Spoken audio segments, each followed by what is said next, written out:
A'udzubillahi minasyaitonirrajim. Bismillahirrahmanirrahim. Alhamdulillahirabbil alamin. Hamda syakirin, hamdan na'imin, hamdan yuafi ni'amahu wa yukafi'u mazidah.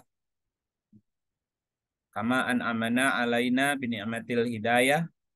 Asyhadu an la ilaha illallah wahdahu la syarikalah wa asyhadu anna Muhammadan abduhu wa rasuluh. Allahumma sholli ala Muhammad wa ala ali Muhammad. Bapak dan Ibu, sahabat-sahabat kajian Kamis UI dan sahabat-sahabat yang lainnya, saya ucapkan selamat sore. Ayyuhal mu'minun, salamullahi alaikum warahmatullahi wabarakatuh. Alhamdulillah, kita bersyukur kehadirat Allah Subhanahu wa taala yang masih memberikan kesempatan kepada kita untuk kembali bertemu bersilaturahim setelah kita rehat sejenak selama puasa. Saya ucapkan taqabbalallahu minna wa minkum taqabbal ya karim. Minal aidin wal faizin. Saya juga mengucapkan mohon maaf lahir batin dunia akhirat atas segala dosa dan kesalahan yang saya lakukan selama ini. Dan pada kesempatan sore ini kita akan melanjutkan pelajaran kita tentang tauhid atau ma'rifat atau ilmu mengenal Allah lewat sifat 20 ya. Jadi mengenal Allah dengan mempelajari sifat 20 kemarin terakhir itu sampai ke sifat bako. Nah, hari ini kita masuk ke sifat yang kedua, yaitu mukhalafatuhu lil hawadisi. Nah, jadi wujud, kidam, bako, mukhalafatuhu lil hawadisi. Bukan yang kedua, berarti ketiga ya. Kan yang pertama wujud, kemudian bako, wujud, kidam, bako, mukhalafatuhu lil hawadisi. Nah, sifat yang keempat berarti ya. Nah, kita akan coba mengenal Allah lewat sifat yang berikutnya, yaitu sifat mukhalafatuhu lil hawadisi. Mukhalafatuhu lil hawadisi itu diartikan bahwa Allah berbeda dengan segala yang baru. Berarti mustahil Allah sama dengan hal yang baru. Ya. Yang menjadi dasarnya adalah surah 42 ayatnya ayat 11 ya. Kita lihat surat 42 ayat 11.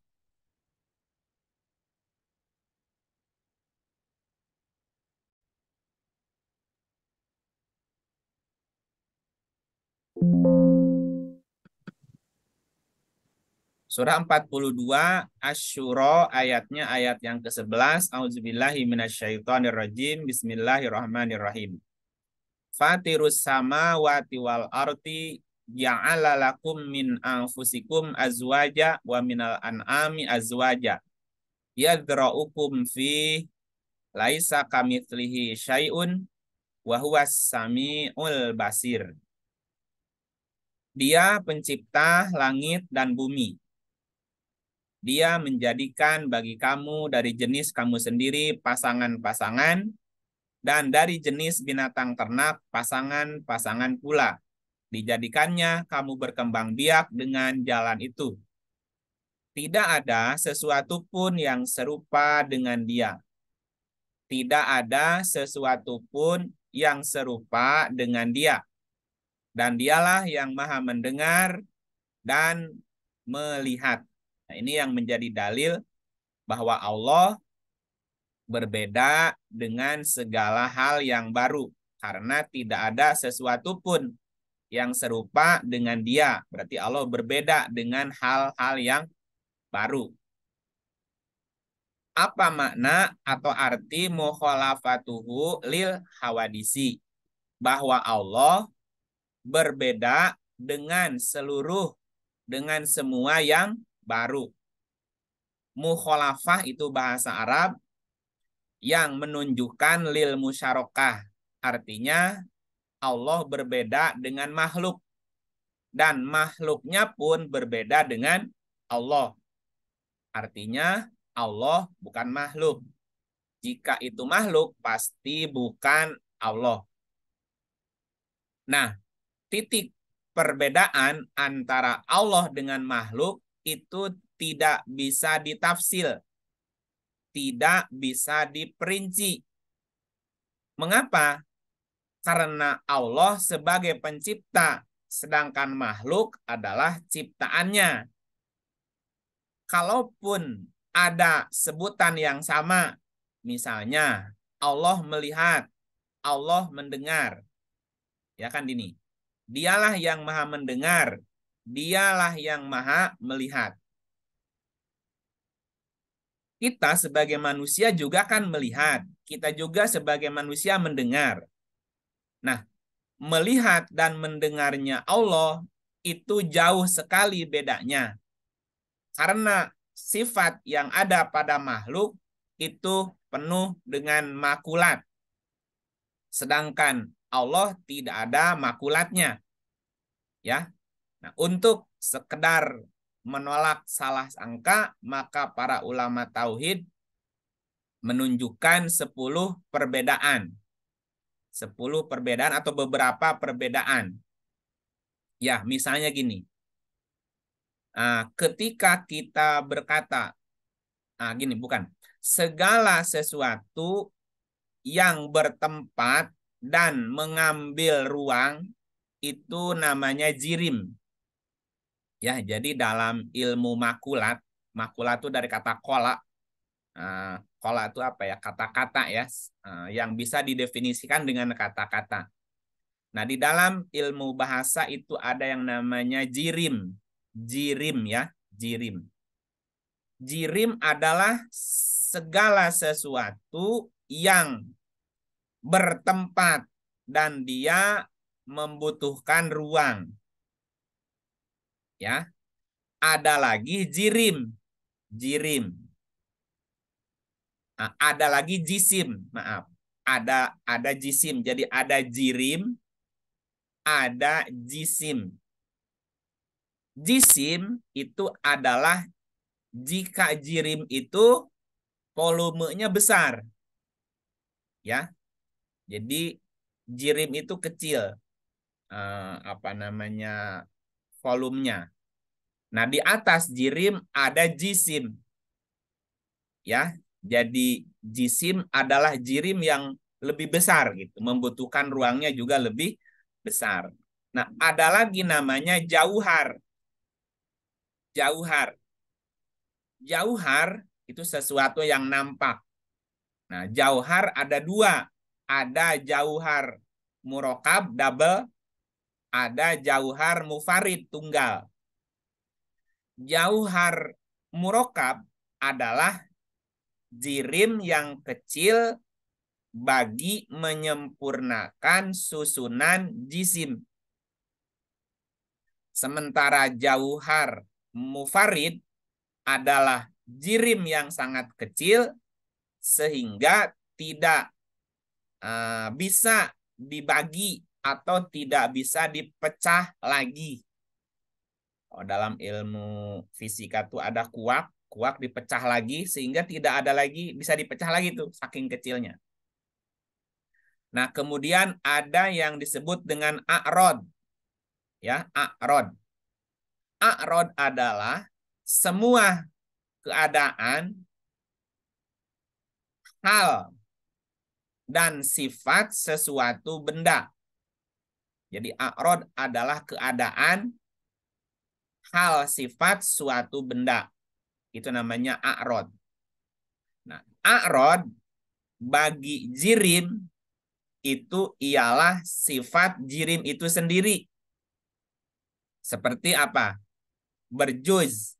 Berjuz itu berkomponen, berbenda, berupa, bertempat, berpihak, bergerak, berdiam, berhubung, bercerai, bercampur, bersatu, apa nama itu?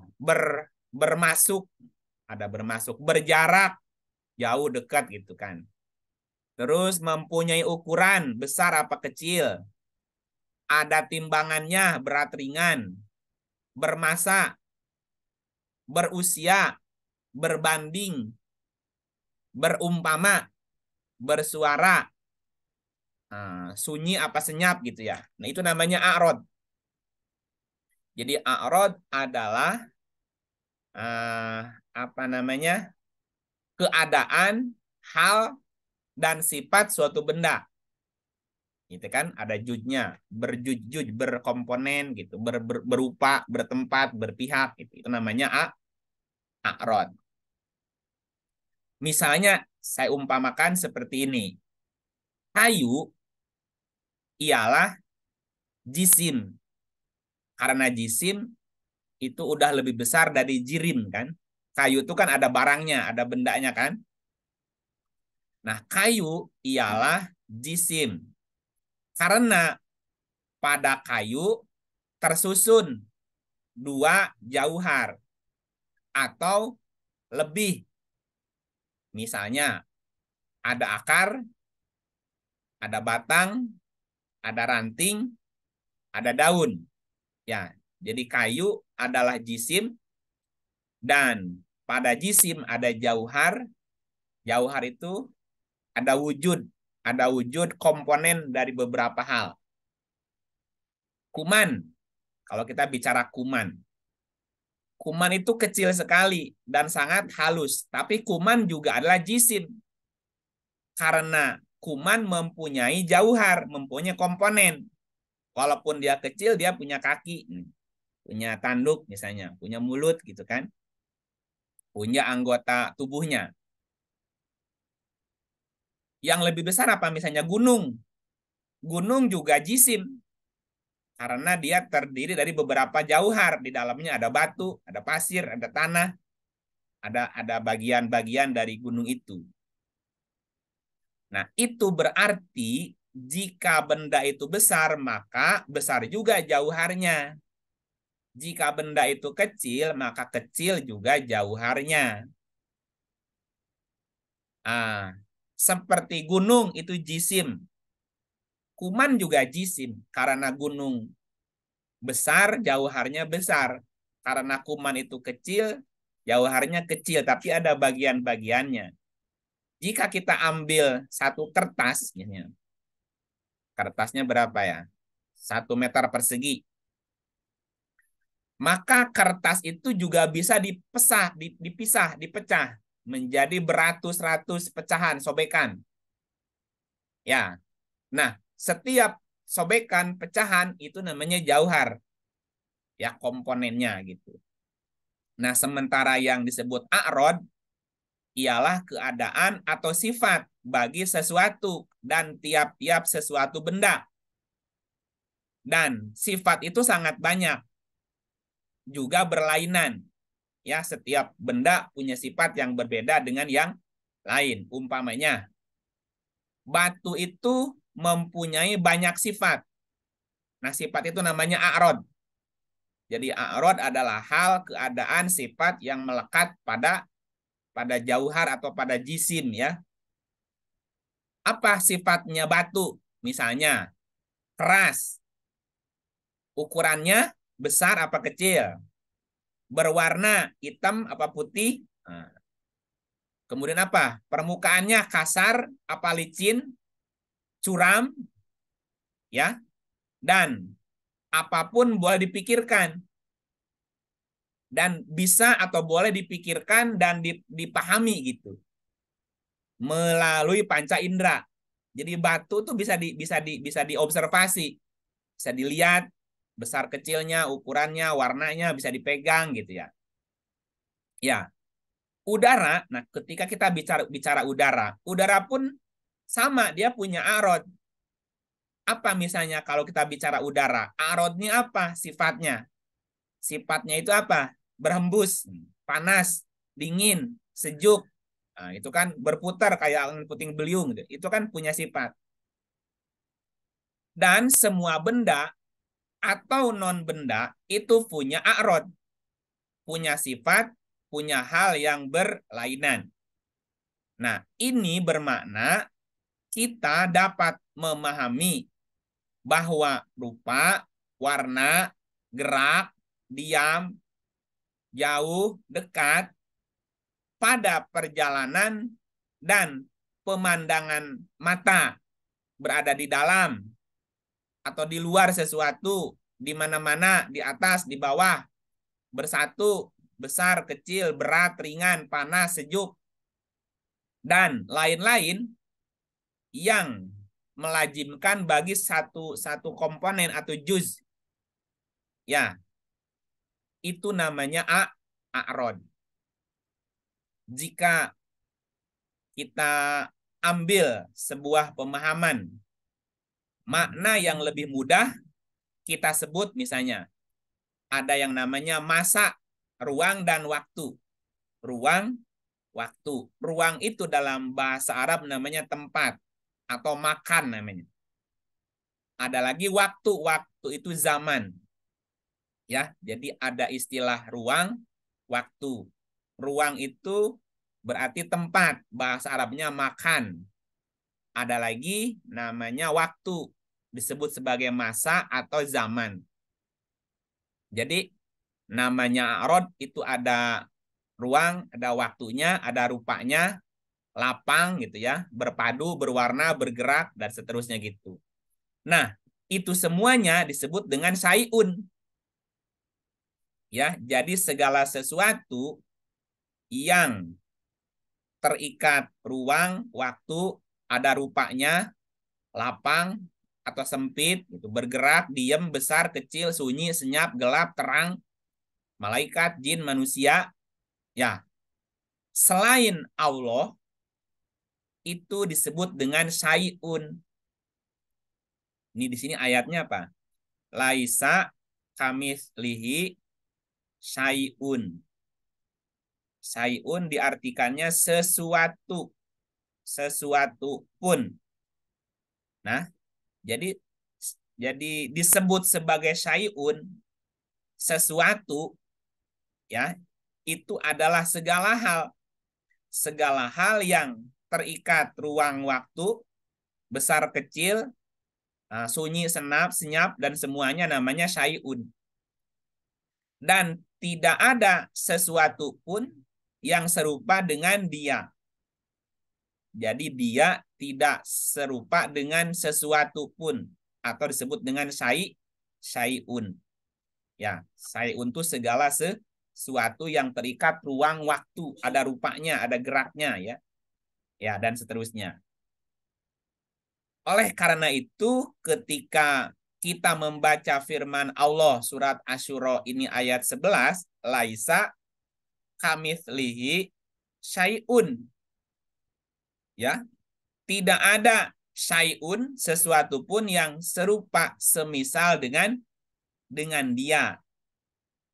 Maka yang harus kita pahami adalah bahwa Allah tidak menyamai sesuatu pun, atau tidak ada sesuatu pun yang menyamai dia, gitu ya.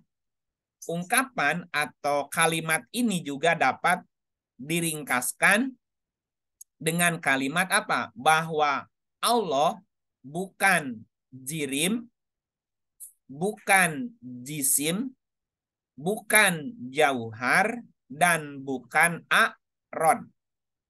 Bukan a'rod. Sekali lagi ya. Ketika kita membaca ayat ini, laisa kamitslihi syai'un.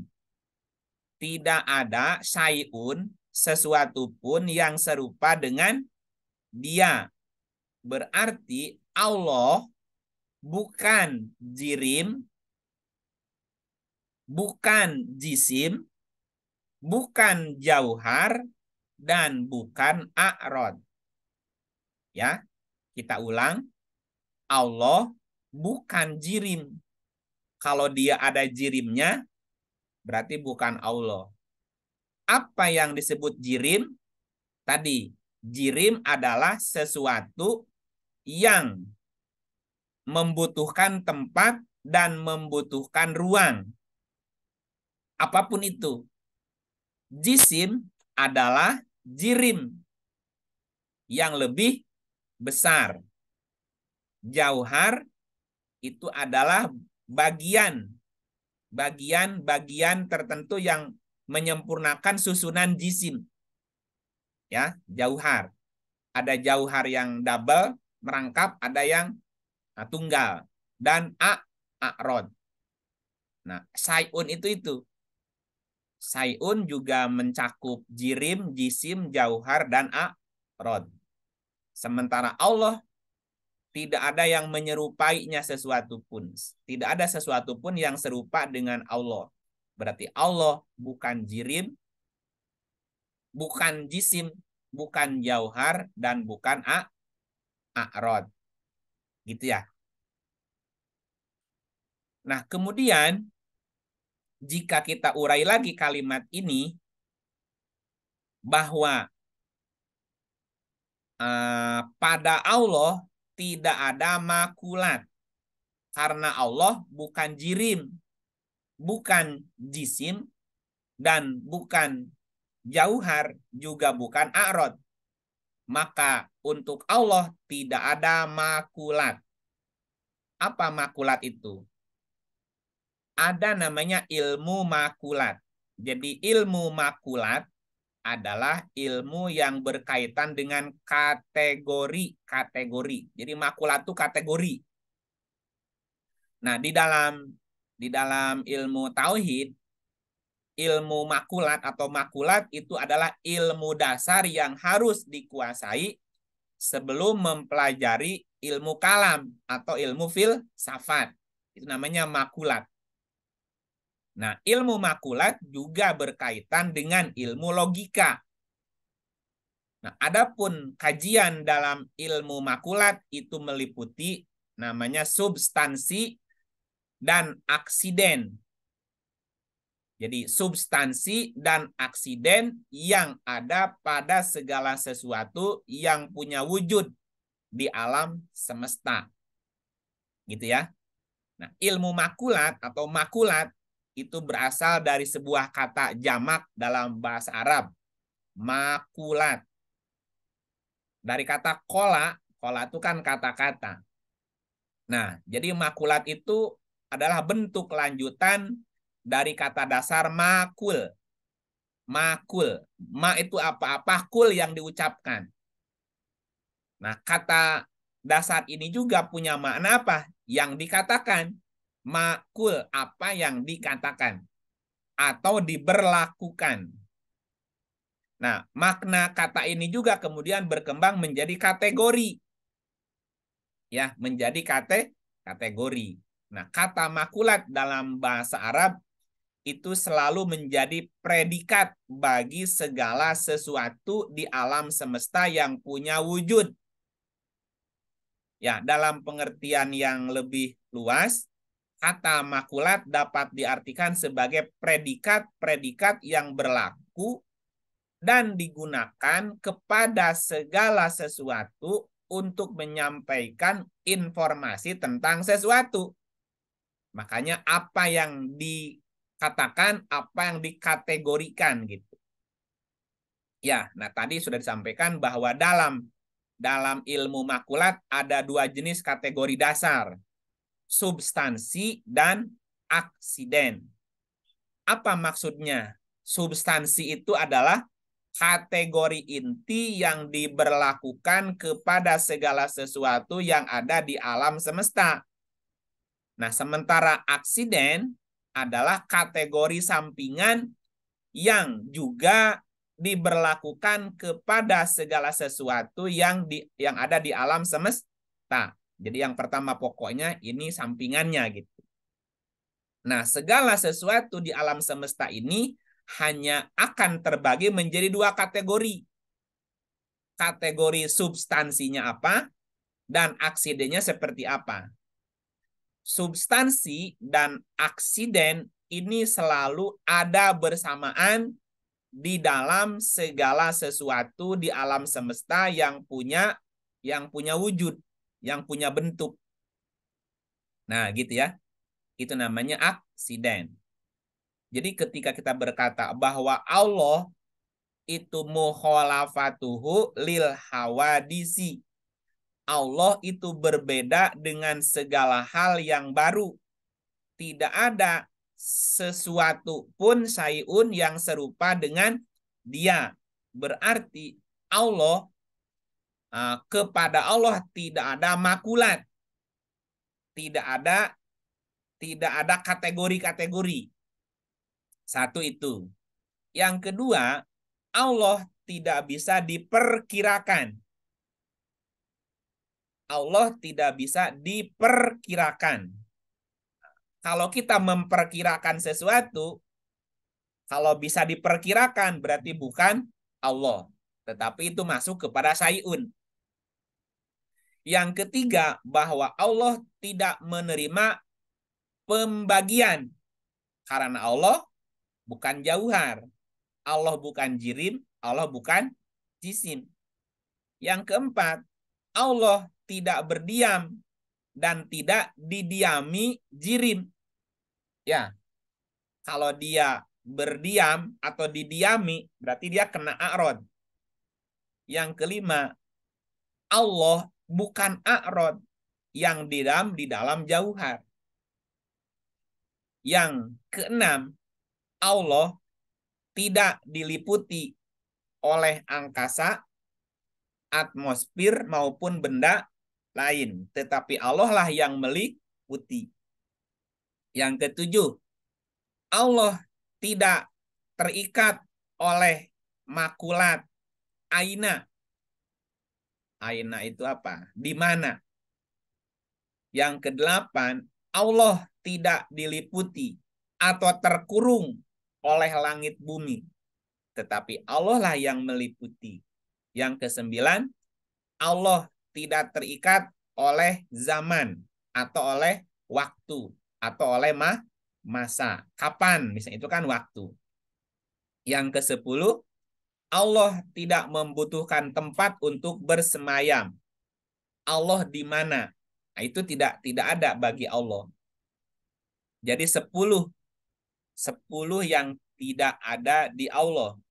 Allah tidak terkena makulat, Allah tidak bisa diperkirakan, Allah tidak menerima pembagian, Allah tidak mendiami tempat dan tidak didiami oleh jirim, Allah bukan a'rod yang ada di dalam jauhar, Allah juga tidak diliputi oleh angkasa, atmosfer, benda lainnya, Allah tidak terikat oleh kata-kata aina, ya, di mana Allah tidak diliputi dan tidak terkurung.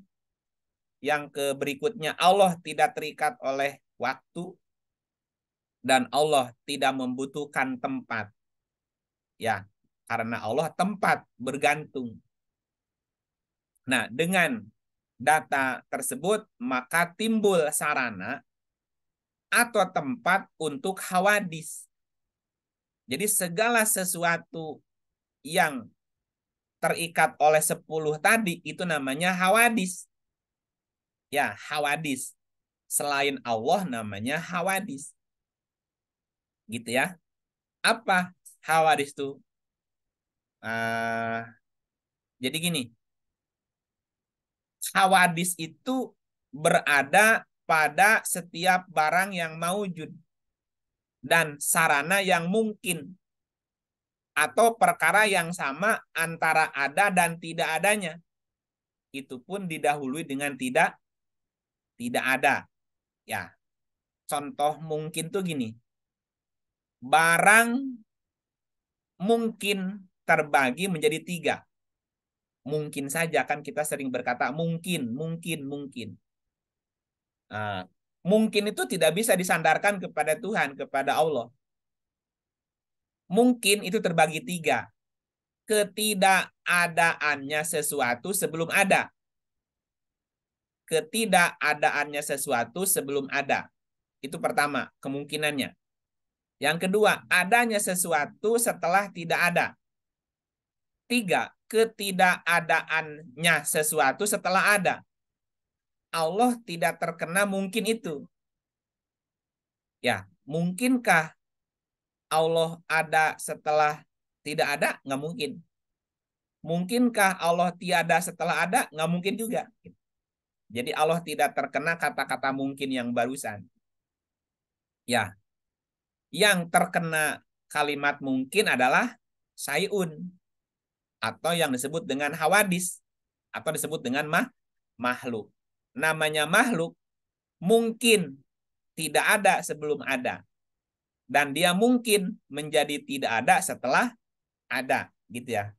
Ketiadaannya sesuatu setelah ada juga mungkin namanya. Nah, dengan adanya sarana hawadis dan juga mungkin, maka materi mukhalafatuhu lil hawadisi artinya Allah itu berbeda dengan seluruh yang baru yang sudah ada di luar Allah. Allah berbeda dengan yang mungkin, termasuk makhluk yang belum ada. Sebab kalau demikian tidak bisa dikatakan berbeda. Ya. Dan tidak bisa dikatakan tidak ada titik sama. Nah, sedangkan tujuan dari kata-kata mukhalafah adalah untuk meniadakan titik persamaan pada Allah dengan makhluknya. Jadi Allah berbeda dengan segala sesuatu, baik sesuatu itu sudah ada, ataupun belum ada, ataupun akan tiada. Allah berbeda dengan semuanya. Gitu. Mukhalafatuhu lil hawadisi juga merupakan bentuk kalimat yang isbat. Isbat itu artinya menetapkan. Kalau menjelang Ramadan kan sidang isbat. Sidang isbat itu sidang untuk menetapkan sesuatu. Jadi sifat mukhalafatuhu lil hawadisi merupakan bentuk kalimat isbat atau ketetapan atau menetapkan, bukan mencabut, tapi menetapkan. Nah, tetapi yang dimaksud adalah pencabutan. Kalau misalnya mukhalafatuhu lil hawadisi masuk kepada sifat salbiyah, itu maksudnya adalah bahwa tidak ada titik persamaan antara Allah dengan makhluknya. Berdasarkan ayat ini, laisa kamitslihi syai'un. Tidak ada syai'un, sesuatu pun, baik itu jirim, jisim, jauhar, a'rod, ataupun mungkin yang serupa dengan dia. Ya. Nah, al-hawadis itu jamak, menunjukkan semua gitu. Maka Allah mukhalafah, Allah berbeda dengan semua gitu. Segala sesuatu yang baru sampai bagian-bagian yang terkecil sekalipun. Itulah yang kemudian orang berkata alif, lam, mim gitu ya. Nah, dalam kalimat hawadis, hawadis itu diartikan segala sesuatu yang baru. Di dalam hawadis itu ada dua jenis atau ada beberapa jenis, ada tiga lah sekira kurang-kurangnya. Jadi ada hawadis jenis latif namanya. Jenis latif yaitu sebuah jenis namanya, jadi jenis yang mempunyai beberapa jenis di bawahnya. Namanya ali. Ali itu kan tinggi.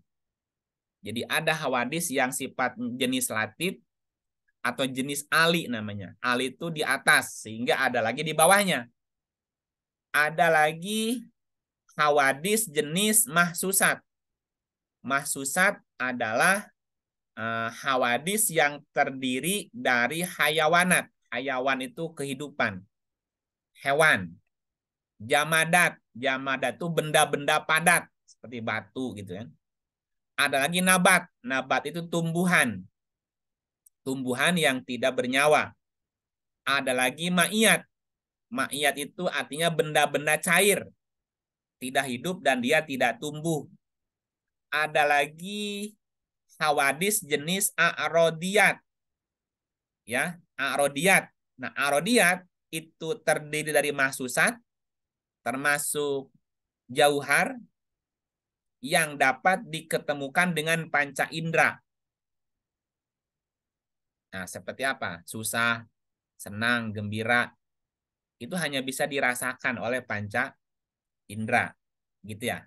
Nah, yang perlu diketahui juga adalah bahwa di dalam jenis-jenis hawadis, baik yang jenis latif maupun mahsusat, juga A rodiyat ada disebut dengan nau namanya.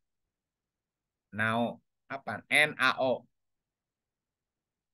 Nao itu sesuatu kata yang mengandung inti yang satu, tapi isinya banyak. Nama intinya disebut dengan fasal, fasol.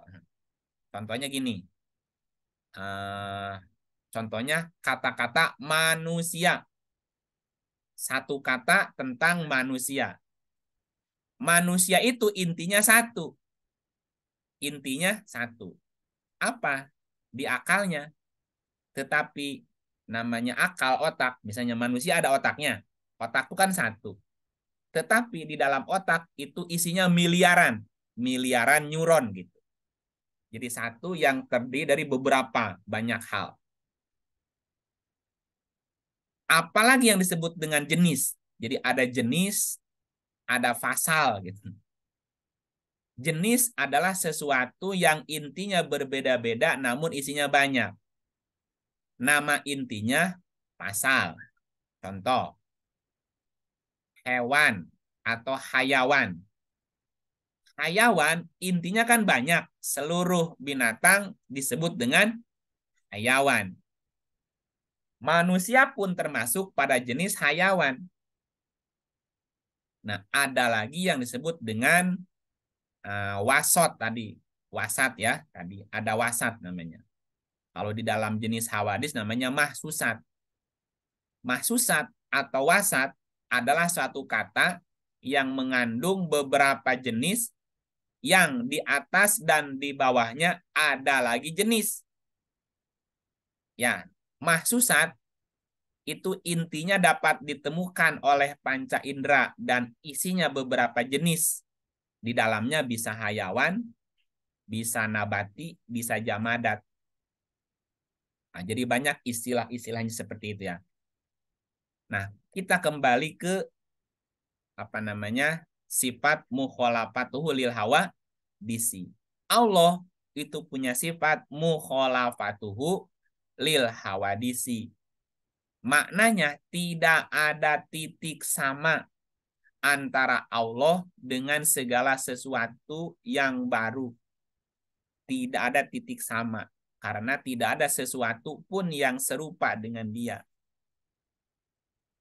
Pembersihan yang terkandung di dalam mukhalafah lil hawadis adalah bahwa Allah tidak membutuhkan tempat untuk keberadaannya. Sehingga tercabut namanya salbia. Kata-kata kaifa, bagaimana, ya seperti apa, dan semua bentuk tempat. Tempat itu makan, berarti berkaitan dengan di mana. Sebab kalau Allah membutuhkan ruang untuk berada, berarti Allah itu jirim atau dia jauhar. Dan bentuk hawadis lainnya yang pasti Allah itu baru, sedangkan ini tidak mungkin atau mustahil. Ya, surat 42 ayat 11 ini juga menjadi dalil. Ya, bila mana zat yang kodim atau terdahulu itu ada persamaan dengan yang baru, tentu yang disebut kodim bukan kodim lagi karena menjadi baru. Sedangkan itu menjadi mustahil. Salah satu sifat lain dari muholafah adalah bahwa dia tidak serupa dengan sesuatu dan dia tidak memerlukan tempat untuk bergantungnya sesuatu. Nah, kita baca misalnya di surat Al-Ikhlas.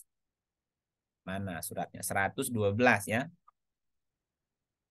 1-4. Katakanlah dialah Allah yang ahad.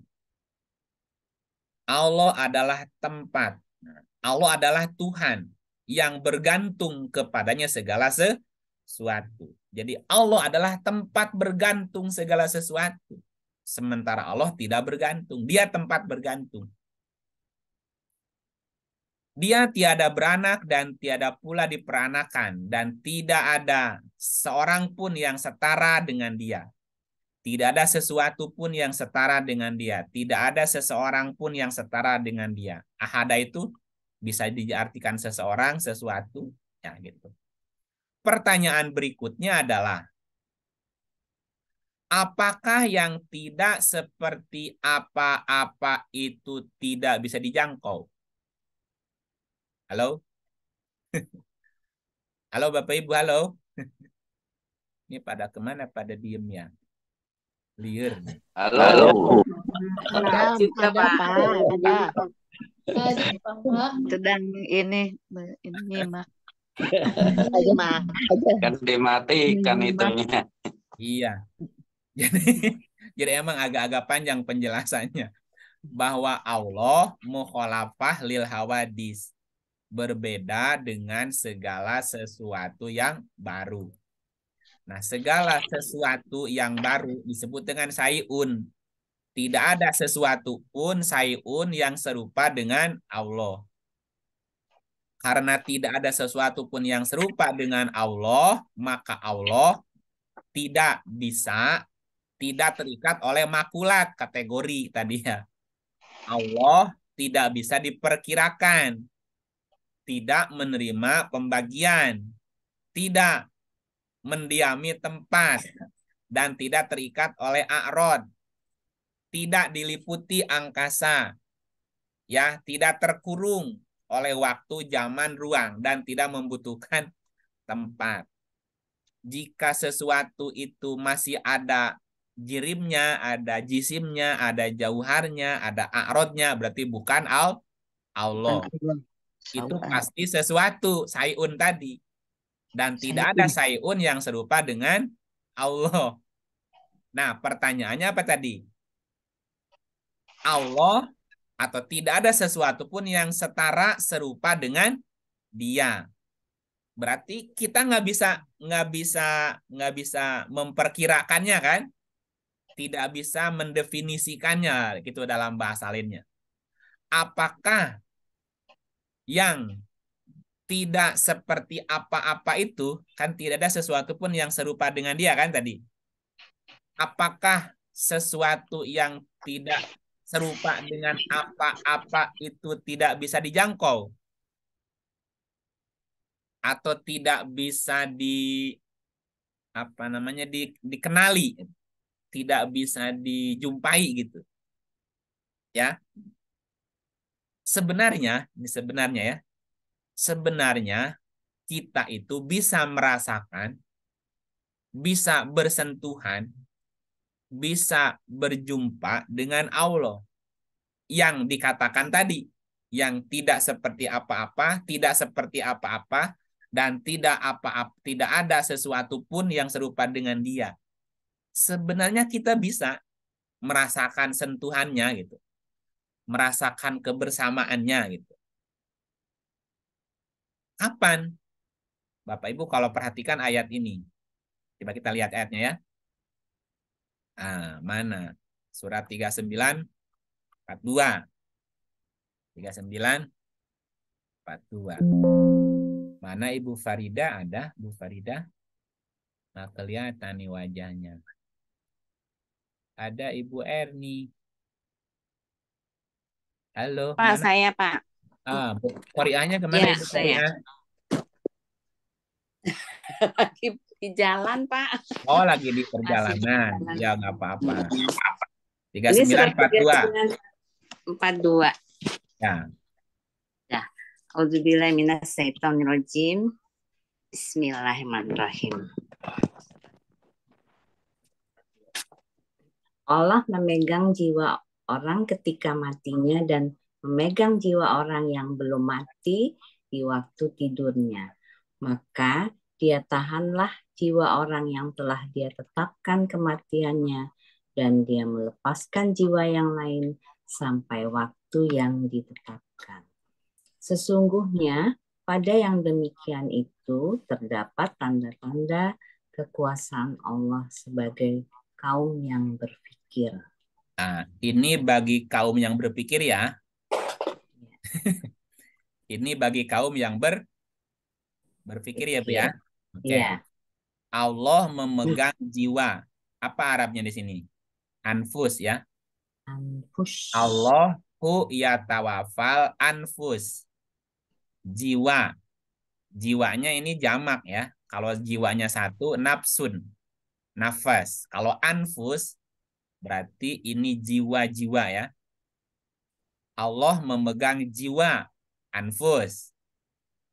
Kemudian, Allah memegang jiwa orang yang mati. Mati, maut ya. Maut. Maut, mati. Walati lam tamut fi manami. Manam, naum. Naum itu tidur ya. Ya. Tidur. Nih. Kita terjemahin satu-satu. Allahu yatawafa. Allah mewafatkan. Diartikannya apa di sini? Memegang. Halo, Bu. Memegang. Arabnya apa? Wafat. Wah. Allahu yatawafa. Allah mewafatkan. Wafat diartikan apa? Megang. Jadi kalau seseorang dikatakan dia sudah wafat, apa maksudnya, Bu? Dipegang. Dipegang. Pegang. Dipegang berarti ya? Kalau ada orang sudah wafat, diwafatkan Allah, berarti dipegang oleh Allah. Allah mewafatkan jiwa ketika mati. Jadi ketika orang mati, jiwanya kemana, Bu? Dipegang dulu. Dipegang oleh Allah. Oke. Orang yang belum mati, ketika dia tidur, jiwanya kemana? Dilepas. Dipegang juga lah. Oh, dilepas, bangun dia. Ya kan? Allah memegang jiwa orang ketika mati dan memegang jiwa orang yang belum mati di waktu tidurnya. ya. Jadi ketika kita tidur, anfus kita, jiwa kita kemana? Dipegang. Dipegang Allah. Karena Allah memegang jiwa orang ketika mati dan juga memegang jiwa orang yang belum mati ketika tidur. Bedanya orang yang sudah ditetapkan kematiannya, jiwanya tidak balik. Tidak balik lagi. Tidak balik lagi, terus lewat. Ya. Lewat. Sementara orang yang masih atau orang yang tidur belum mati, jiwanya diapain lagi? Dilepas. Dilepas lagi. Dilepas tuh diutus wayursilu. Jadi jiwa itu adalah utusan. Diutus lagi masuk ke dalam raga sehingga raganya terbangun. Oke. Nah, ketika kita tertidur, ketika kita tidur, kita udah mati belum? Belum. Belum. Ya. Ketika kita tidur dan kita ini belum mati, jiwa kita di mana posisinya tadi? Dipegang Allah. Dipegang oleh Pegang Allah. Allah. Karena jiwa itu dipegang, diwafatkan oleh Allah. Kira-kira, Bu, jiwa kita ketemu Allah nggak, Bu? Ketemu. Ketemu. Kenapa ketemu? Kan dipegang. Kan Pegangan. dipegang di dalam genggaman Allah. Allah. Dikual-kual nggak, Bu? Bisa. Namanya dipegang kan dalam genggaman dia. Ya kan? Seperti ibu pegang boneka. Ya kan? Di dalam genggamannya atau pegang mainan. Oke? Tetapi ini kan ini nih, di ujungnya apa? pada yang demikian itu terdapat tanda-tanda Allah. Ayat. Lah ayat tidak ada tanda-tanda kekuasaan Allah bagi siapa? Yang berpikir. Nah, Orang yang berpikir, kalau kita mau berpikir, Bu, kalau kita mau berpikir, kaum yang berpikir. nah, berarti setiap malam kita ketemu Allah nggak, Bu? Ketemu. Ketemu. Bersentuhan nggak dengan Allah? Banget. Banget lah orang dipegang sama dia dalam genggaman dia. Nah, pertanyaannya adalah, Bapak dan Ibu bisa nggak menceritakan seperti apa suasananya? Enggak. Enggak. Kenapa enggak? Tidak seperti Allah nggak apa. seperti apa-apa. Karena dia tidak seperti apa-apa, sehingga kita nggak bisa menceritakan itu. Paham maksudnya ya? Ya kan? Ya. Tidak ada sesuatu pun yang serupa dengan dia. Jadi ketika kita tertidur dan tidurnya tidak bisa diceritakan, berarti tidurnya pules. Tidak ada mimpi, tidak ada apapun. Aksesorisnya nggak ada. Sadar-sadar, pas bangun aja. Tadi saya ngapain ya? Nggak ingat. Kita tidak bisa menceritakannya. Padahal kita belum mati kan? Tapi kita tidak bisa bercerita apapun. Karena ketika jiwa dipegang oleh Allah, sementara Allah tidak seperti apa-apa, dan tidak ada sesuatu pun yang seperti dia, maka kita tidak bisa menceritakannya. Halo? Iya. Oke. Jadi, nanti, nah kita itu kan dari suasana itu akan kembali ke mana? Ya ke situ lagi. Halo? Ya. Oke. Ya. Ya, tapi ini bagi kaum yang Pikir. Nah, yang kedua pelajarannya, berarti sebetulnya umur kita itu berapa tahun, Bu? Berapa ya? Sehari. Setengah hari, setengah malam ya. Setengah Tidak, hari. tidak lebih dari setengah, 8 jam, 6 jam. Setengah hari. tidak lebih dari setengah hari. Kenapa? Karena setiap malam kita tertidur. Sementara ketika kita tidur, jiwa kita dipegang. Ya kalau balik, bangun, hidup lagi. Kalau nggak balik.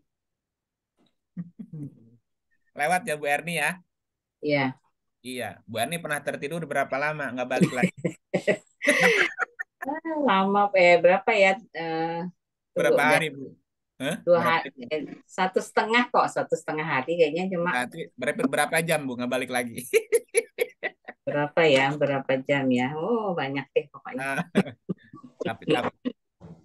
Tapi dikasih inget dikit ya. Iya. Tapi Kan dikasih. saya ini Pak, kayak lihat film. Nah iya makanya. Jadi saya terus aja lihat segala macam gitu. Iya karena saat itu dipegang Allah tidak terikat apa Bu?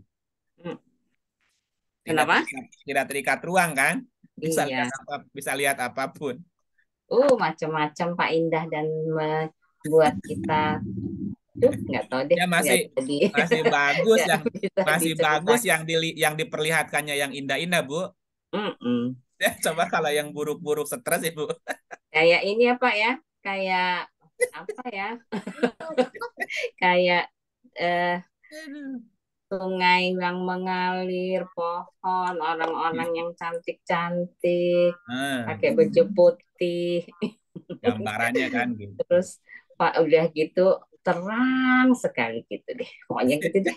Susah dijelaskan, panjang Pak sebetulnya. Ya, panjang nantilah ceritanya. itu mati nggak jadi namanya. Mati nggak jadi. Malaikat bingung. Ini ibu belum mati nih sebetulnya nih. Belum mati, balik lagi.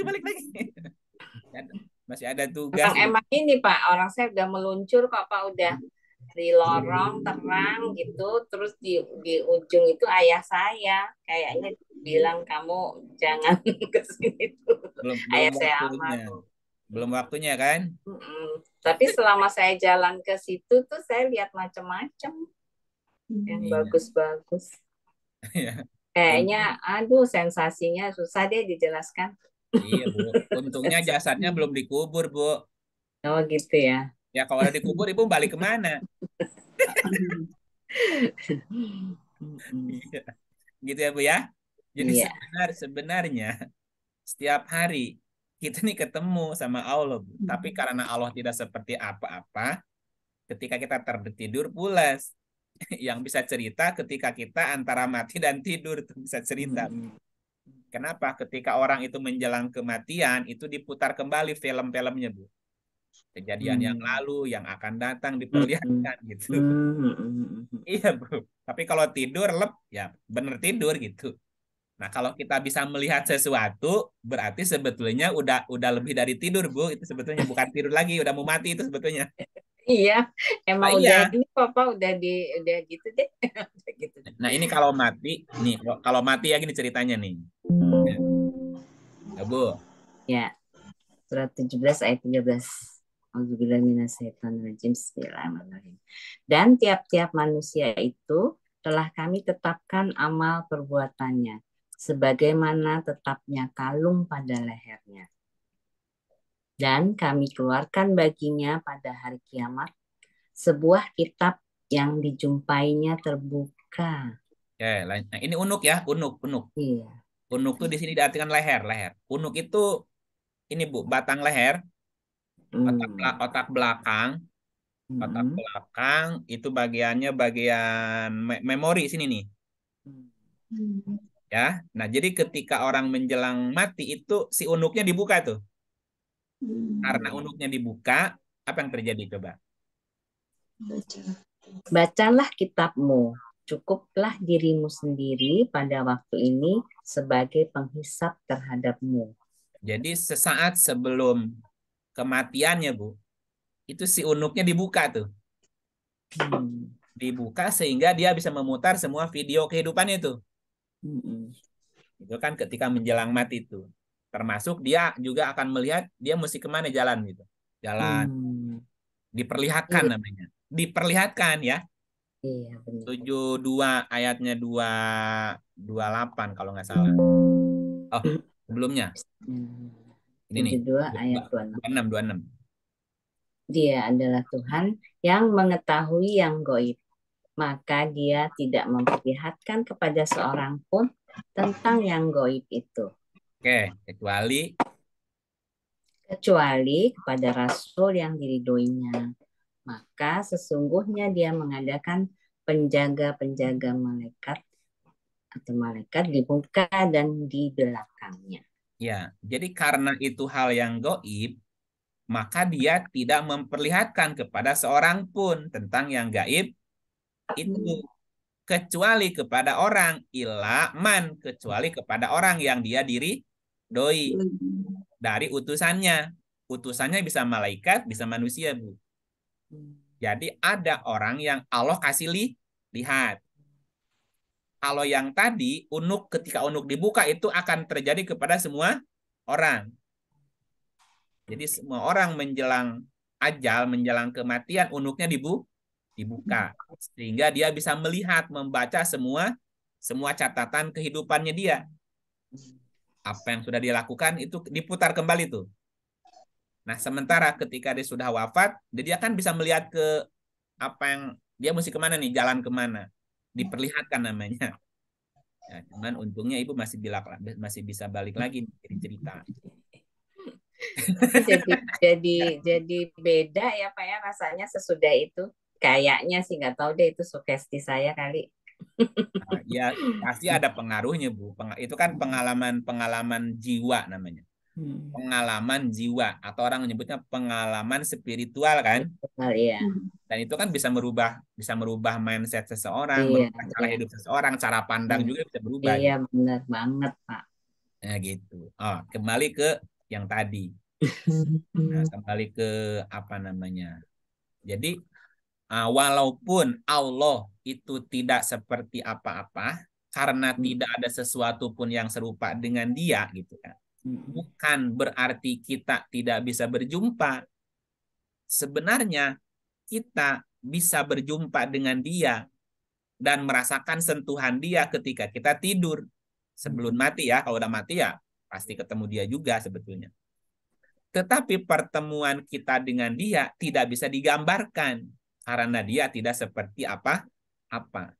Kecuali dia memberikan sensasi namanya rasa. Iya, betul. Dia bisa memperlihatkan sesuatu atau dia bisa merasakan sesuatu. Karena jiwa itu tempatnya rasa gitu. Jadi sang jiwa bisa merasakan itu. Bapak Ibu kalau tidurnya pulas, bangun tidur rasanya gimana? Enak. Nah itu kan seperti badannya seperti fresh kan? Ya. Seger. Nah, jiwa itu merasakan berarti semalam diapain tuh sama dia? Diopenin tuh. Mm-mm. Openin. Iya, pas bangun seger menghadapi hari gitu. Ya. Jadi bisa dirasakan sebetulnya. Karena jiwa tempatnya rasa. 2957. Ada Pak Mujito?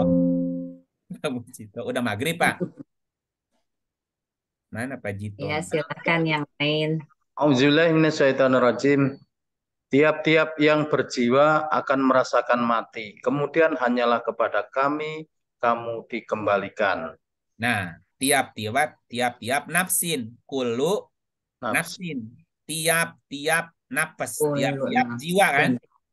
Diartikannya yang berjiwa. Bukan yang berjiwa, tiap-tiap jiwa. Setiap jiwa. Zaikoh itu merasakan. Namanya maut.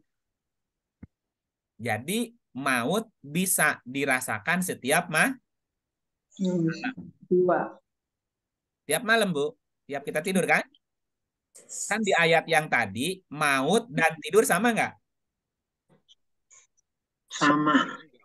Sama-sama jiwanya Dipegang Allah. Nah, yang bisa merasakan maut ataupun tidur ketika maut dan ketika tidur jiwa dipegang Allah apa? Rasa. Ya si jiwa itu. Karena jiwa tempatnya rasa.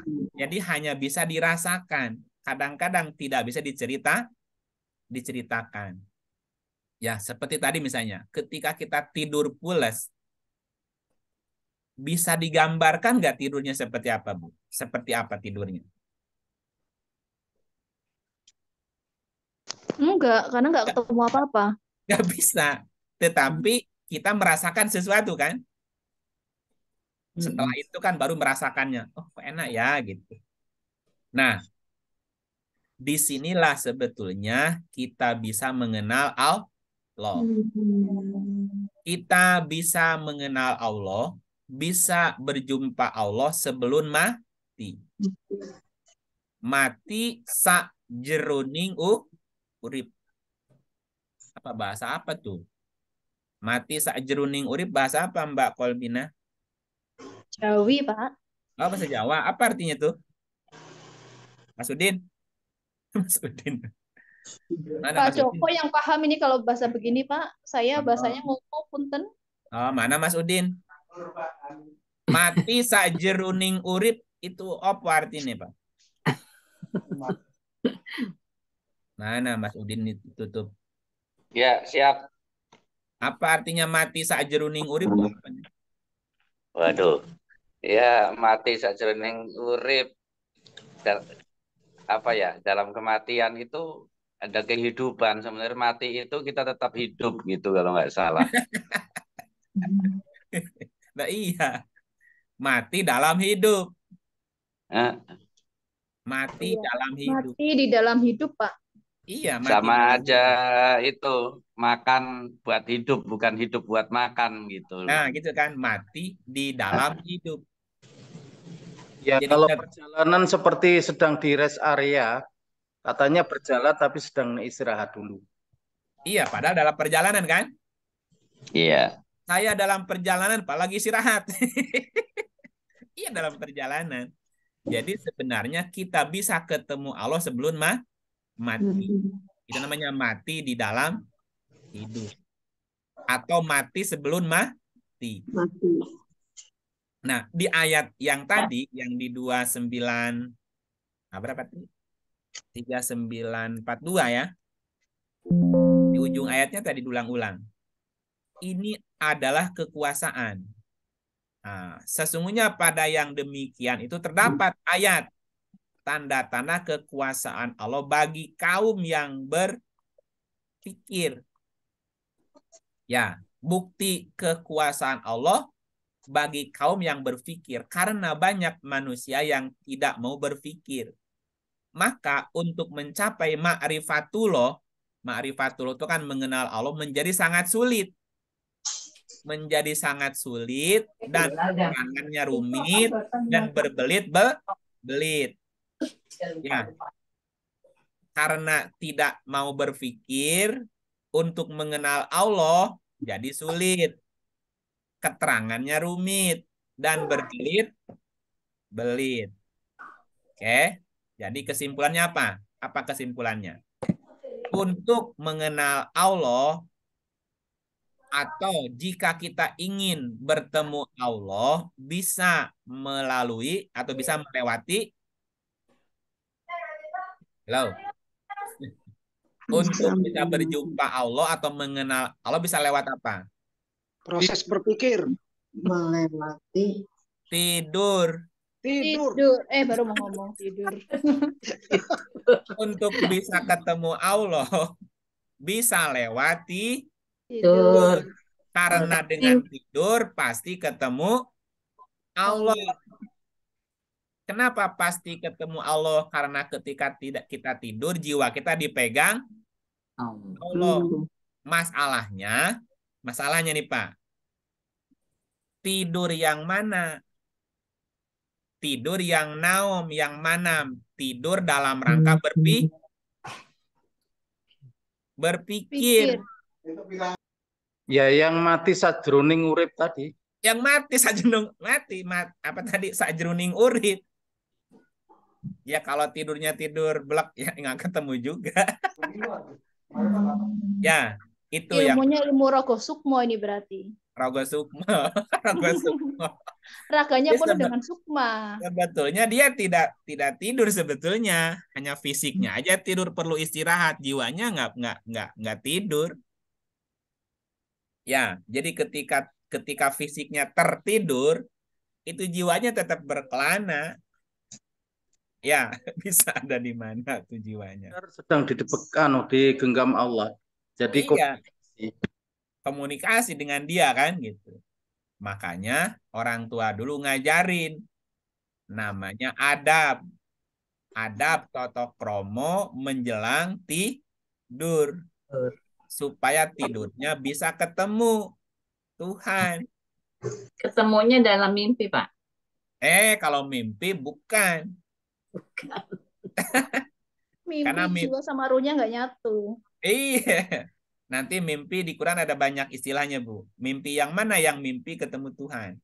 Iya benar. Ada tuh. Ya. Tapi orang juga bisa menidurkan dalam beberapa detik atau menit, Guru. Bisa.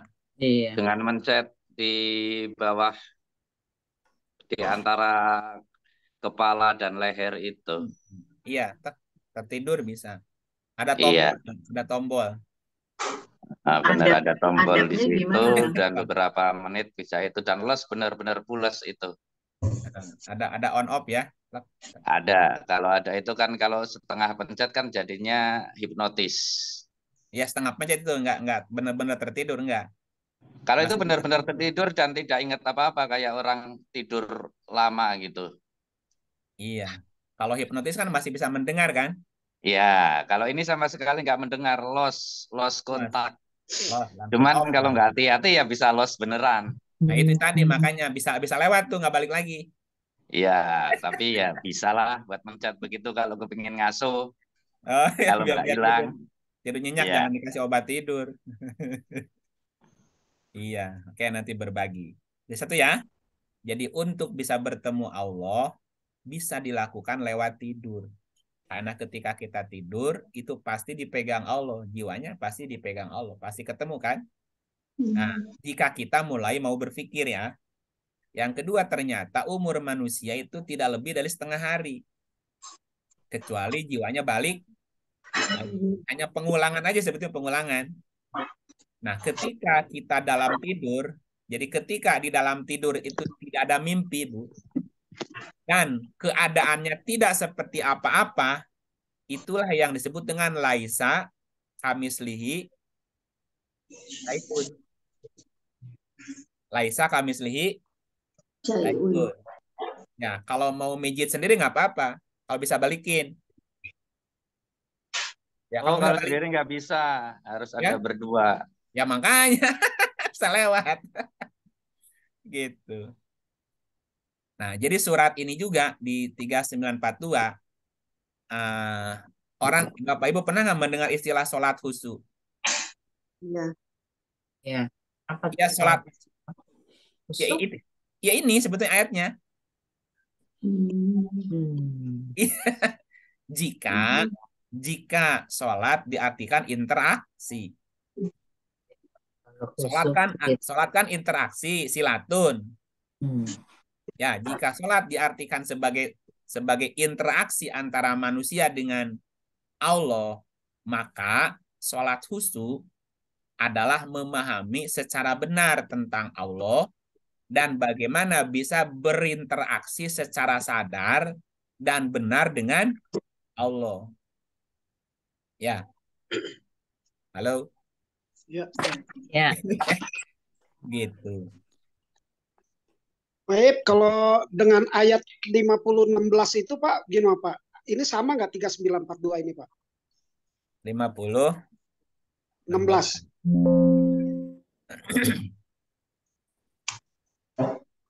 Apa Pak bunyinya Pak?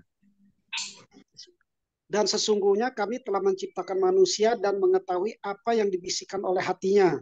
Dan kami lebih dekat kepadanya daripada urat lehernya. Ini hatinya menggunakan kalimat apa di situ? Nafsu, nafas ya? Iya, nafsu. Nafas itu jiwa apa hati? Jiwa. Jiwa. Bukan hati. Kalau hati kolbu atau fuad atau sudur ya. Tapi nafas, di dalam nafas juga ada hati. Jadi hati itu bagian dari nafas.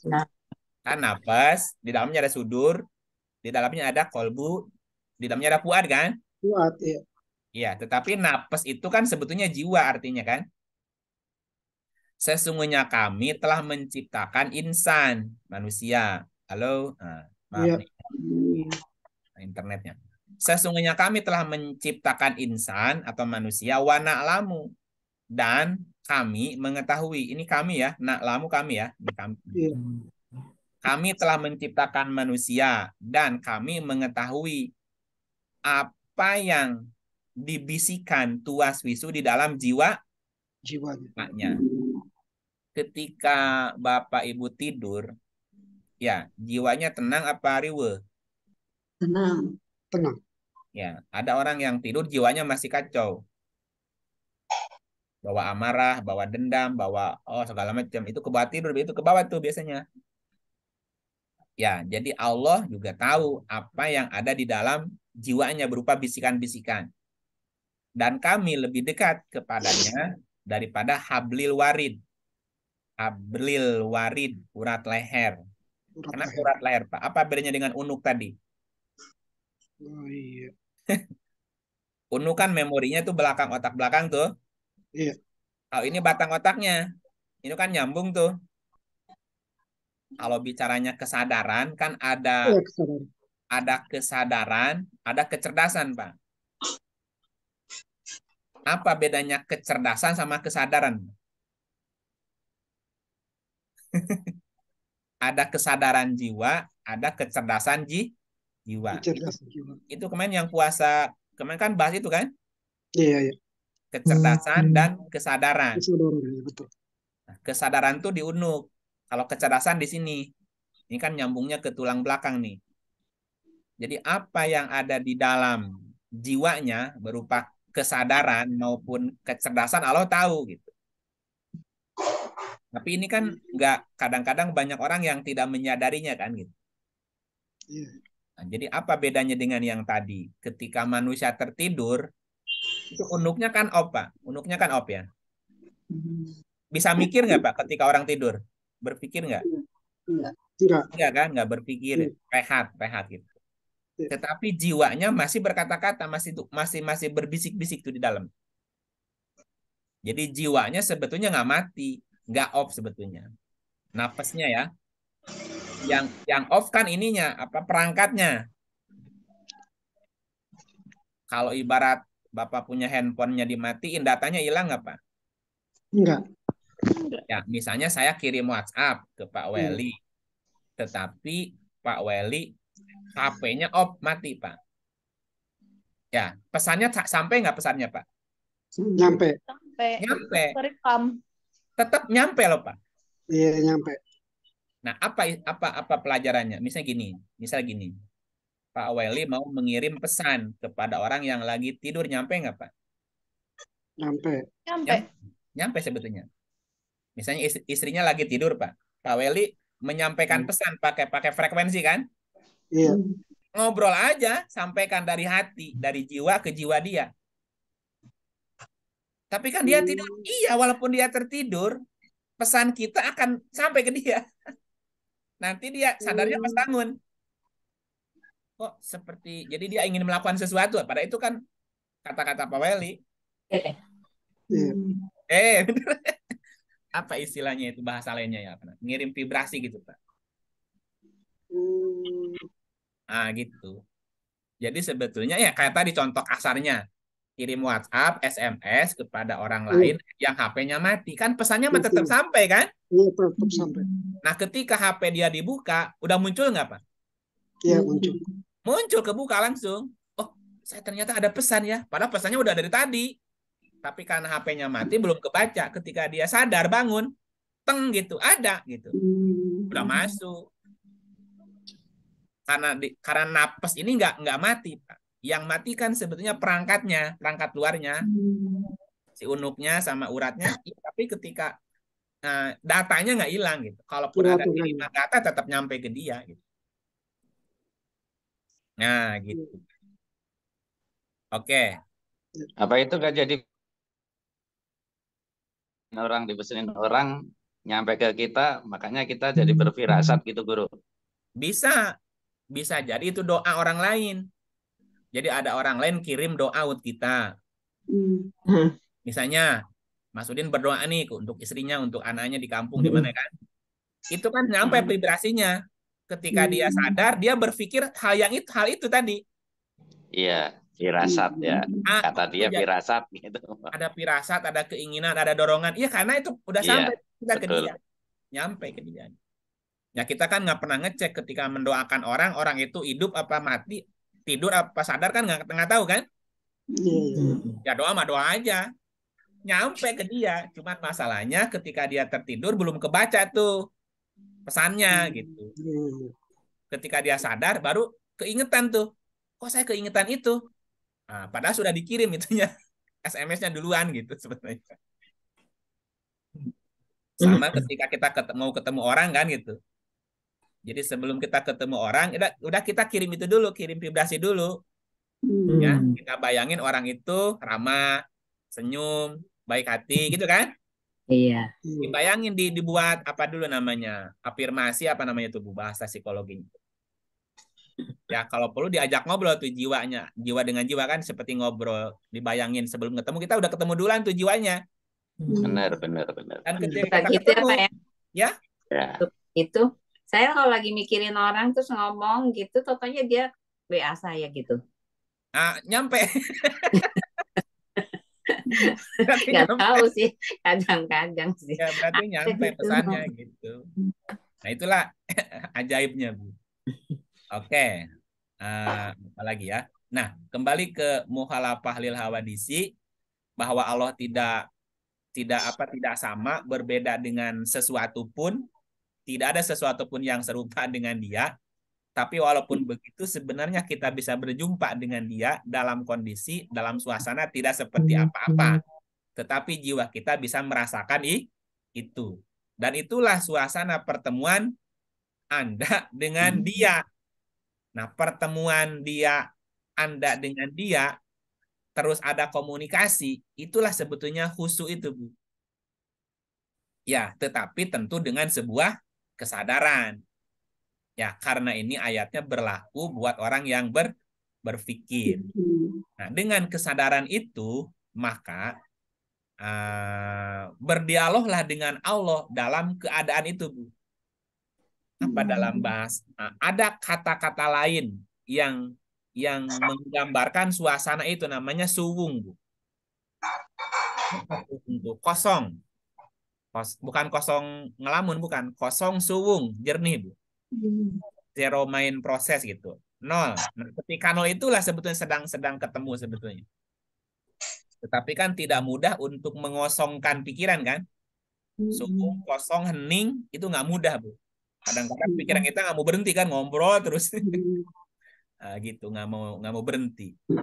Nah, artinya setiap saat dalam kehidupan sehari-hari, kita harus bisa menciptakan suasana seperti itu. Seperti suasana tidur pulas tadi. Dalam arti pikirannya suwung, kosong, hening, Bu. Nah, di dalam hening itulah nanti akan ada dialog antara kita dengan dia gitu. Itu namanya suara hati tadi. Bukan pikiran kita, tapi bukan pikiran kita. Ya, orang nyebutnya zikir dalam keadaan sadar. Atau orang nyebutnya sidratul muntaha gitu. Kesadaran tertinggi. Nah, ketika seseorang tidak memahami secara bahasa tentang yang tadi, Bu, maka yang terjadi ada apa? Kebingungan. Orang banyak yang bingung, apa namanya? Bingung mencari Tuhan. Kebingungan mencari Tuhan.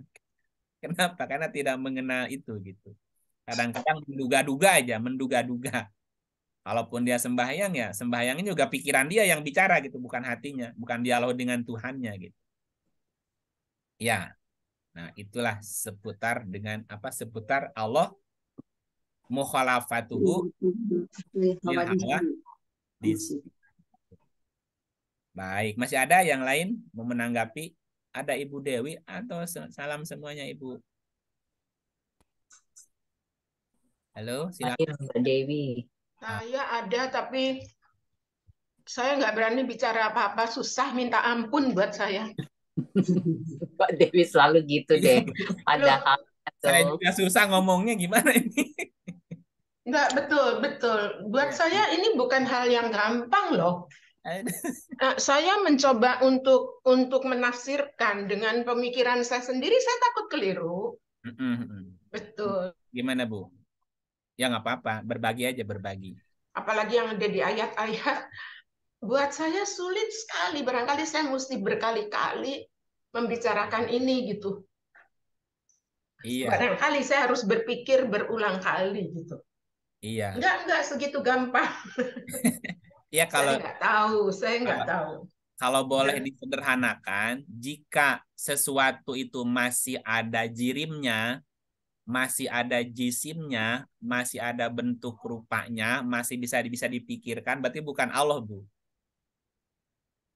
Karena saya takut bahwa apa yang saya artikan, yang saya maknai itu nggak benar gitu. Sebab apa ya? Menurut saya tadi berpikir bahwa saya bisa merasakan adanya Allah itu ketika ya saya seperti nurani saya itu bergerak gitu. Misalnya dengan merasa ada perasaan tertentu, ada penghayatan tertentu yang bukan dari hal-hal yang saya pelajari, bukan dari hal-hal nyata, tetapi ada dalam perasaan saya, dalam itu yang saya sebut penghayatan saya, kesadaran saya gitu. Saya menganggap itu dari Allah semuanya gitu. Jadi belum tentu benar loh, ya. Belum tentu. Itu yang dalam bahasa Qur'annya Allah berkalam dengan Musa, Bu. Berkalam dengan Musa. Karena? Nah, jadi gini, kan ada kalam itu diartikan berkata-kata. Ya. Kola juga berkata-kata. Makulat itu kan kata-kata juga. Nah, di dalam diri kita atau di dalam diri kita, apakah diri yang jiwa, apa diri yang hati, yang kalbu, kan kadang-kadang ada kata-kata, Bu, ngobrol, Iya, ada dialog. ada dialog di dalam kan? Iya. Nah, pertanyaannya, yang sedang berdialog itu siapa dengan siapa gitu? Iya. Kita dengan Tuhan, apa kita dengan kita sendiri, pikiran kita ngomong ke perasaan kita gitu kan gitu. Nah, itu yang kadang-kadang sulit dibedakan. Ini kalam Allah, apa pikiran kita yang berkata-kata gitu loh. Kalau saya membedakannya gini, ketika saya menemukan sesuatu yang sebetulnya itu datang gitu ya, dan seperti memberikan pada saya satu pemikiran yang lain atau informasi yang lain gitu, saya nggak tahu deh Pak, saya nggak berani ngomong deh, saya takut salah. Jangan Betul. Bu, jangan gitu, Bu. Betul, saya ya kan ini saya lagi belajar ya Pak ya, apakah yang saya pelajari ini itu sudah benar apa enggak gitu. Tetapi saya memang bilang bahwa memang nggak bisa dilihat, nggak bisa, tapi bisa dirasakan gitu. Kalau itu terutama nomor satu ya. Iya. Saya kadang-kadang nggak berpikir, nggak memecahkan masalah, tapi saya sedang dalam kondisi tertentu yang saya ingin dapat arah, ingin dapat jalan gitu. Tapi saya kayak ditunjukin, misalnya gitu, saya bilang, oh mungkin itu dari Allah. Iya, Ya. benar Saya Pak Dev. tidak sedang problem solving gitu, enggak. Tapi kok saya ditunjukkannya ke sana ya? Atau kenapa sih kok saya harus ya melakukan ini? Saya nggak tahu kenapa gitu. Nah, ini saya bilang mungkin ini Allah yang menunjukkan gitu. Nah, coba kita lihat ayat ini Bu ya. Nah, ini. Kan begini nih. Wa makana li basyarin ayu kalima. Ini menggunakan kata kalam ya, bukan kola ya. Tidak mungkin bagi seorang manusia pun bahwa Allah berkata-kata. Nah, Allah berkata-katanya menggunakan kalam, bukan kola ya. Kola itu kata-kata di mulut. Sementara kalam itu perkataan dari jiwa, Bu. Perkataan yang keluar dari hati. Dan Allah berkalam itu di hati, bukan di mulut gitu. Kan ada orang mulutnya ngomong A, hatinya lain kan? Oke. Tidak mungkin bagi seorang manusia pun bahwa Allah berkata-kata, berkalam dengan manusia. Kecuali dengan perantaraan wahyu. Satu. Iya. Jadi wahyu itu adalah kalamnya Allah. Kalamnya Allah adalah juga wahyu. Nah, kalau kita ditafsirkan pakai ayat lain, bahwa wahyu adalah perantara. Perantara ya. Perantara atau alat komunikasi antara Allah dengan manusia nih. Ada alat perantara. Nah, ada alat perantara komunikasi antara Allah dengan manusia, namanya wahyu. Oke. Apa wujud wahyu di dalam diri kita? Wujudnya apa? Alatnya, kalau disebut alatnya apa tuh? Alat secara anatomi lah bahasanya. Kita lihat di surat 53 ayat 3. Kalau kita lihat surah 53 ayat 3, wama yantiku anil hawa. Wama dan tidaklah yantiku. Ini diartikannya diucapkan. Ucapan kan kata-kata ya. Tetapi kata-kata ini menggunakan kalimatnya yantiku, bukan kalam tadi. Kalam. Yantiku itu dari kata natoko. Mantik itu logika artinya, Bu. Paham ya mestinya, Bu ya? Ketika orang berkata-kata, mengucapkan sesuatu, itu harus logiknya, Bu. Ya. Orang yang logiknya tidak jalan, tidak baik, tidak bagus, yang logiknya kacau, kata-katanya gimana, Bu? Kacau. Kacau, nggak logik jadi nggak logik. Orang ngomong apa sih gitu. Jadi gini, wama yantiku anil hawa. Apa yang ada di dalam logika, kemudian diucapkan dalam bentuk kata-kata, itu bukan dari hawa nafsu. In huwa illa wahyu. Ucapan yang keluar dari logika yang benar ya, bukan dari hawa nafsu, adalah wahyu. Oke. Pak Iip, saya menganggap jangan-jangan diri saya salah. Saya itu terlalu menggunakan logika. Gitu. Dalam banyak hal. Selama itu tidak didasari hawa nafsu, itu adalah wahyu. Ya kalau logika sih menurut saya itu bebas dari hawa nafsu ya Pak. Gitu. Jadi saya itu melihat sesuatu, menangkap segala sesuatu, memahami segala sesuatu, itu saya kebanyakan pakai logika gitu Pak. Iya, dan itu bagian dari apa? Wahyu. Nah, iya, itu saya anggap itu wahyu gitu. Nah, makanya dalam bahasa lain momentum ini itu hanya bisa terjadi kepada Musa. Momentum bahwa Allah berkalam, berkata-kata dengan manusia lewat wahyu. Tidak mungkin ini terjadi kecuali kepada Musa. Surah 4:164. Di ujung ayatnya. Di ujung ayatnya. Dan Allah telah berbicara, kalam, wakalama. Allah berkalam, berbicara kepada Musa langsung. Musa kan secara konsep kecerdasan. Jadi orang-orang yang menggunakan potensi kecerdasannya yang bisa berkalam dengan Allah. Kalam Allah kan wahyu. Salah satu arti wahyu adalah ide, insting, itu juga wahyu. Termasuk logika tadi. Logik, pikiran logik. Iya. Seperti ide yang tiba-tiba muncul gitu ya Pak ya. Itu namanya langsung tuh nggak ada apa-apa. Pokoknya ada aja gitu.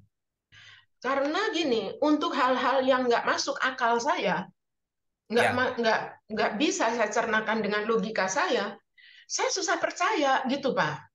Saya susah bisa nerima. Jadi apa ya istilahnya tuh harus gini, harus ini, tapi nggak masuk gitu di logika saya kenapa harus begitu gitu. Nah susah, makanya saya bilang ini salah apa enggak ya gitu loh Pak. Terlalu itu dari dulu itu saya begitu, makanya saya bilang saya nggak berani bicara takut salah, semuanya saya cerna dengan logika apapun lah Pak, artinya berkesenian pun walaupun katanya itu dengan rasa, tetapi kan logika kita juga jalan gitu loh Pak. Iya betul. Maksud saya, jadi kadang-kadang kan banyak orang, kamu harus melakukan gini, kamu harus gitu. Kan ada pertanyaan di saya, ini dasar logikanya apa gitu. Iya, logiknya gimana kan gitu. Ya kan banyak Pak orang yang ngomong katanya agama tuh harus gini, harus gitu. Menjalankan gini, menjalankan gitu. Iya. Pasti saya nanya, kenapa? Saya tanya loh sama Pak Iip kemarin. Iya, kenapa? Pak Iip, apa artinya puasa Syawal, betul nggak Pak? Iya. Logiknya karena gimana? Saya ingin tahu dasarnya apa sih gitu. Nah, begitu Pak Iip menjelaskan, walaupun buat saya belum sampai saya ngerti benar, tapi itu adalah sebetulnya sebuah lanjutan ya Pak ya. Lanjutan dari saum yang kemarin itu. Oh, saya baru tahu. Berarti mungkin saya belum pantas gitu untuk melakukan puasa Syawal tuh benar apa enggak? Saya kan bilang, Pak, saya jalanin aja ikut kata orang begitu, tetapi logika nalar saya tuh belum jalan gitu loh, Pak. Ya kalau ibaratnya mahasiswa, ketika dia mau menyusun skripsi, kan dia mesti menemukan kasus dulu, Bu. Iya. Nah, Ramadan itu kan menemukan kasus. Puasa Ramadan itu kan mencari kasus Ya. sebagai bahan mentah. Nah, setelah dapat kasusnya, dapat referensinya, kan masih mentah nih. Diolah. Nah, Syawal itu adalah penguatan tadi di apa nama ya Syawal dikuatin, dibuat diagnosa dibuat apa namanya kayak dibuat Ya hipotesis yang kemudian hipotesisnya. kita buktikan. Iya. Jadi puasa Syawal itu berlaku yang buat yang melakukan saum. Nah, kalau nggak saum gimana, Mu? Nah, iya kan kalau kita jalanin gitu aja, ini belum ketemu nih Nggak jawabannya gitu, nggak Pak. ketemu gitu. Ya, itu contoh saya aja ya, Pak, bahwa saya kadang-kadang nggak bisa menerima sesuatu itu aja terus saya jalanin nggak ngerti gitu. Iya, kecuali mesti dipahami dulu kan? Iya. Nah, kan ayatnya benar, Bu. Coba lihat ayatnya. Itu kan benar ayatnya begitu. Jangan kamu mengikuti yang nggak ngerti kan itu. Iya. 17:36. Ini ayatnya. Janganlah kamu mengikuti apa yang kamu tidak punya pengetahuan. Iya, betul. Orang belum ngerti, masa mesti jangan diikutin. Yang kamu ikutin. Iya, saya setuju sekali. Nah, kebanyakan orang nggak gitu, Bu. Pokoknya ikut aja lah, gitu. Nggak ngerti ngikut aja. Iya, itu. Ya, tapi nggak bisa disalahin juga, ya udah biarin lah gitu. Ya kita kan nggak usah nyalahin orang, tapi untuk saya sendiri kan saya rasa nggak puas gitu loh kalau nggak ngerti. Iya. Makanya nih ayat ada kelanjutannya, sesungguhnya pendengaran. Berarti kan mesti banyak dengar informasi dulu. Ya, Informasi mesti paham. Ya, mesti dengar dulu penjelasan. Dengar dulu. Mesti observasi dulu. Penglihatan kan, bahasa itu observasi. Apalagi hati. Dan hati mesti dipahami oleh hati. Nah, kalau sudah lengkap informasinya, diobservasi dan dipahami gitu. Nah, baru kalau ya silakan lakukan yang kau pahami kan gitu. Pahami yang kau lakukan. Ya, kan jadi aneh ya Pak kalau kita melakukan atau mengatakan sesuatu tapi nggak pakai nalar yang kita ngerti gitu, nggak ada logikanya, aneh kan? Nah, itu berarti dari hawa nafsu keluarnya, bukan dari logika. Ya Pak, udah. Mudah-mudahan saya nggak keliru, mudah-mudahan. Iya. Ya doain juga saya biar nggak keliru juga, Bu. Iya, mudah-mudahan, makanya mesti belajar. Iya, belajar terus ya, Mbak ya. Mesti belajar ya. Kalau gitu habis acara ini saya izin curhat ini. Ya. Hasil Ramadan. Apa nggak begitu dengar. Putus-putus. Suaranya Mas Udin tadi putus-putus, Mas. Enggak, nanti saya japri aja izin dapat hasil Ramadan ini. Iya, ini kan nggak boleh diaplikasikan dulu. Oke, iya nggak apa-apa, kan mesti ada bagi-bagi informasi ya. Ya. Baik Bapak Ibu, terima kasih semuanya. Ya, terima kasih Pak Iip. Terima kasih Pak Iip. Terima kasih Pak Iip. Terima kasih Kang Iip. Terima kasih Pak Iip. Terima kasih Pak Iip semuanya. Assalamualaikum.